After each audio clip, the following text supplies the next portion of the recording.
All right, UBC fams. Welcome back to week 10, I believe it is. I think it's my week 10 battle.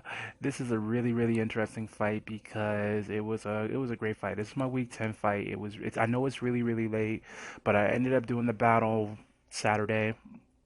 It's against Vespis, who there's a lot of things going on, so I'm not going to speak on that. But nonetheless, let's just go into the battle. My team choices. In this battle, I brought the usual Jolt the Guy, Gudra, Zard X, Ursaring, Excadrill, and as you guys can see, I brought Talonflame. Now, I was really up against this. I was up against the wall with this choice because I didn't know if this is a Pokemon that I wanted to necessarily use in the battle. Um, a lot of things in me kept telling me to bring Florges, but I didn't do it. So, this is what I ended up choosing to do, and I hope you guys will like the decision on why I picked it. So, let's get into this real quick here, okay? Here we go. Now, I began things off with Excadrill, as you can see. He came out with his balloon. He decided to lead things off with Batman and Gligar. So we both set up rocks. Pretty solid play in the beginning. Me, on the other hand, I figured he wasn't going to try to keep him up for long. So I went ahead and got rid of my rocks. I got going to Gucci the God. He goes into Kyron Black. Now, Kyron Black is using Dragon Claw, and it one-shotted. I mean, one-shot on my Gucci. I thought my Gucci would be able to take it, but he couldn't. He was done quick. Ice Beam, on the other hand, popped my air balloon, but Excadrill lived. And the Iron Head murdered him. So at this point, I figured he's going to go ahead and get back up rocks, which I was right in calling that.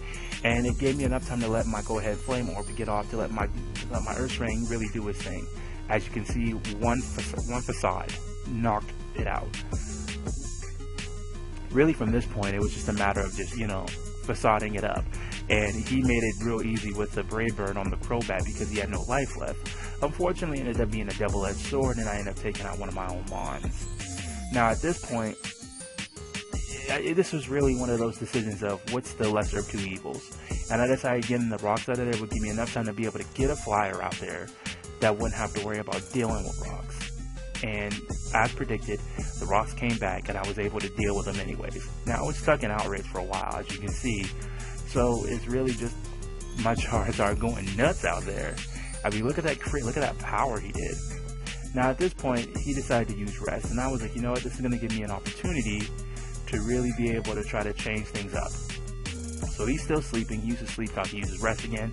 I decided to go for the T-Bolt, which he foresaw and just Volt Absorbed it. So it healed him back up. At this point, I was like, you know what?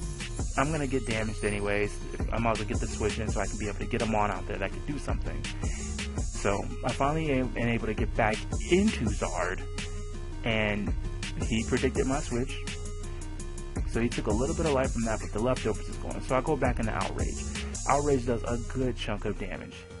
But his Mon used Scald with Sleep Talk. It didn't kill though, which gave us the chance to go ahead and murk that and leaving him down to his last Mon. Now at this point I was still stuck in Outrage, but Outrage was strong enough to destroy anything else he had. And it really just won me the battle. I told my opponent good game, he told me good game, and that's pretty much it. Now, I think that puts us at 4 wins because we were at 3. And again, we are not still slated for playoffs, but you can see the growth, the judgment plays, and they're all really good. But nonetheless, guys, this is what battle leagues are about. They're about growing, they're about evolving. And again, as I said in my PMC match, and if you haven't seen that,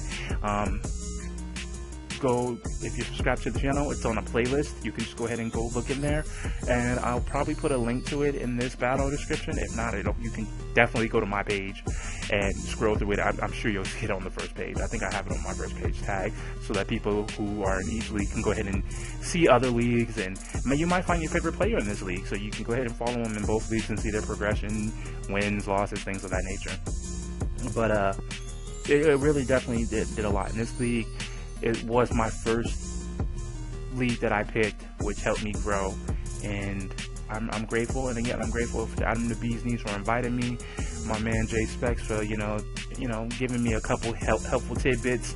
Not this fight, but just in the course of being in leagues, just to, hey, Johan, do this, try this, see how this works for you, and really helping really being my Mickey to my Rocky, if you get that thing, or, you know, being my Rocky to my Apollo Creed, if you get that. But nonetheless, guys, I want to thank you for coming out and watching. And again, if you like what we're doing and you loving how we're doing it, heavy smash that like button, and I'll catch you guys next time.